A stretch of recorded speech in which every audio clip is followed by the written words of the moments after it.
श्रद्धा से नमन करें हम, तेरा अनुसरण करें हम, पल पल में स्मरण करें हम महावीर स्वामी। श्रद्धा से नमन करें हम, तेरा अनुसरण करें हम, पल पल में स्मरण करें हम महावीर स्वामी। आराध्य देव के चरणों में नमन, आचार्य चरणों में नमन।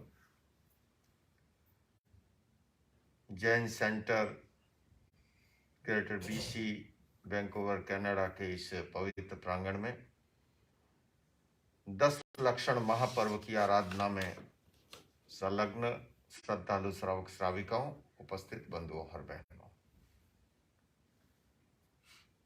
पर्वाधिराज महापर्व पर्युषण 10 लक्षण पर्व।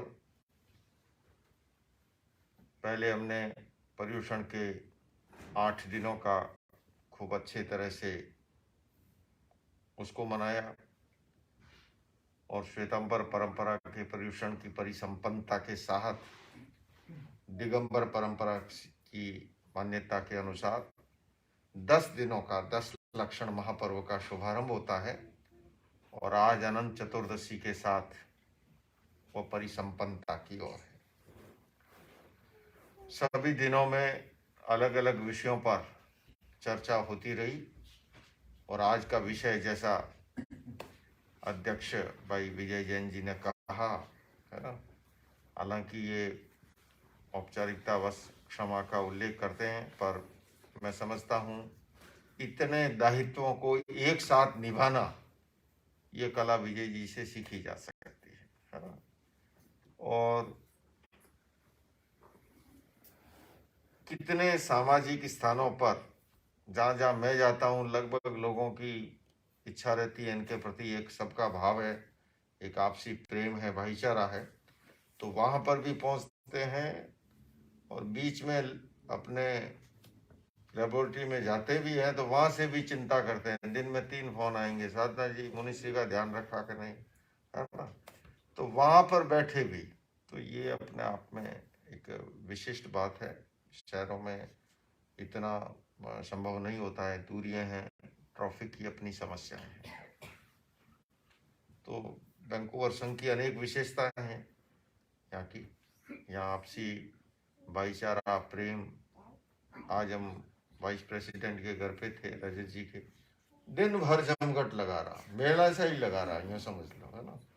और बार बार मैं समझता हूँ 4 शिफ्ट के अंदर वहाँ पर जो है बार बार क्रम चलता रहा, कभी प्रश्न उत्तर, कभी जिज्ञासा समाधान, कभी भजन, कभी प्रवचन, इस तरह से। तो आज आखिरी दिन और जैसा विषय उत्तम ब्रह्मचर्य।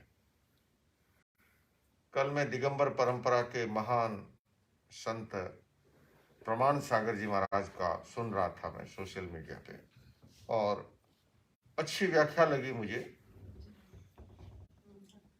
उत्तम ब्रह्मचर्य, ब्रह्म का आचरण का मतलब ब्रह्म नाम आत्मा का है, जो निरंतर आत्मा में रमण करता है। और वस्तुतः ब्रह्मचर्य शब्द को जिस रूप में हम जानते हैं उसकी पालना के लिए भी 10वें कालिक आगम में एक बड़ा सुंदर संवाद मिलता है। कल्पना की गई, वहां कहा गया कि हे काम, मैं तेरी कल्पना ही नहीं करूंगा तो तू उत्पन्न कहां से होगा। ये बहुत गहरा विषय है। यूनेस्को का संविधान जैसे कहता है कि युद्ध मैदान में बाद में लड़ा जाता है, पहले मस्तिष्क में पैदा होता है ना। हमारे मन मस्तिष्क के अंदर कोई भी कामना उठती है, भावना उठती है ना, बाद में जाकर के वो क्रियान्विति के स्तर पर पहुंचती है। तो वहां 10वें कालिक आगम में बहुत ही गहरा और बहुत ही सुंदर उसकी प्रस्तुति की गई और कहा गया कि मैं कल्पना ही नहीं करूंगा, संकल्प ही नहीं करूंगा तो उत्पन्न कहां से होगा। एक बार डॉक्टर एपीजे अब्दुल कलाम भारत के राष्ट्रपति हुए। वो अविवाहित तो थे ही, पर उन्हें कोई उनका परिचय कोई कहता ना कि अविवाहित है, तो वो कहते नहीं, अपर्याप्त है, मैं अविवाहित नहीं हूं, मैं ब्रह्मचारी। उनसे पूछा कि आपने शादी क्यों नहीं की? तो कलाम साहब ने ये 10वें कालिक आगम से मिलता जुलता सा उत्तर दिया। उन्हें 10वें कालिक आगम का कुछ भी पता नहीं। उन्होंने कहा कि ये सोचने का अवसर ही नहीं मिला मुझे, इतना काम में डूबा रहता है। राजस्थानी भाषा में एक कहावत आती है, एक कहावत चलती है कि खाली दिमाग शैतान का घर। जो खाली निकम्मा निठल्ला होता है ना, उसको फितूर सूझते रहते हैं, है ना, उसके अनेक संकल्प विकल्प उठते रहते हैं।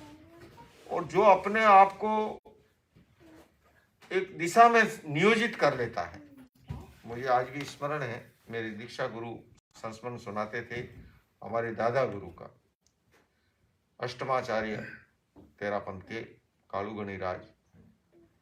वो कहा करते थे कि उन्होंने अपने आचार्य कार्यकाल के दौरान सैकड़ों साधु साथियों को दीक्षा दी, पर वो बताते थे कि किसी को दीक्षा देना सरल है, दीक्षा तो ठीक है हो गई, दीक्षा के बाद उसको नियोजित करना। और वो कहते थे कि साधु साधु किसी एक काम में लग जाता है ना, तो फिर निश्चिंता होती है। अब सबकी अपनी अपनी अलग अलग क्षमता भी होती है और अलग अलग विशेषता भी होती है। कोई प्रवचनकार है, कोई लेखक है, कोई वक्ता है, कोई सेवा में निपुण है, पर किसी न किसी दिशा में जब तक नहीं लगता है कोई, तो वो कहते थे तब तक चिंता बनी रहती है। जब एक दिशा पकड़ लेता है, तो यहाँ पर भी यही बात लागू होती है। जैसे कलाम साहब ने कहा कि ये तो सोचने का अवसर ही नहीं मिला, है ना। और 10वें कालिक आगम भी कह रहा है कि मैं तुम्हारा संकल्प ही नहीं करूंगा तो उत्पन्न कहां से होगा। इस विज्ञान को समझने की जरूरत है। और मूल ब्रह्मचर्य का अर्थ जो है आत्मा में रमण करना। दो प्रकार की हमारी दृष्टियां हैं। एक दृष्टि होती है देहलक्षी और दूसरी दृष्टि होती है आत्मलक्षी। जब तक केवल देहलक्षी दृष्टि बनी रहती है ना, तब तक इंद्रियों की परिक्रमा होती है, शरीर की परिक्रमा होती है। किंतु देहलक्षी से जब आत्मलक्षी दृष्टि बनती है, तब आदमी आत्मा में रमण करता है। और दोनों की अलग अलग दुनिया है। संसार की अपनी दुनिया है, और जब आत्मा में रमण करने लगता है, वहां पर बिल्कुल दूसरी दुनिया है। एक गुरु और शिष्य थे, तो गुरु ने चेले से कहा कि चलो आज जंगल में चलते हैं और वहां ध्यान करेंगे।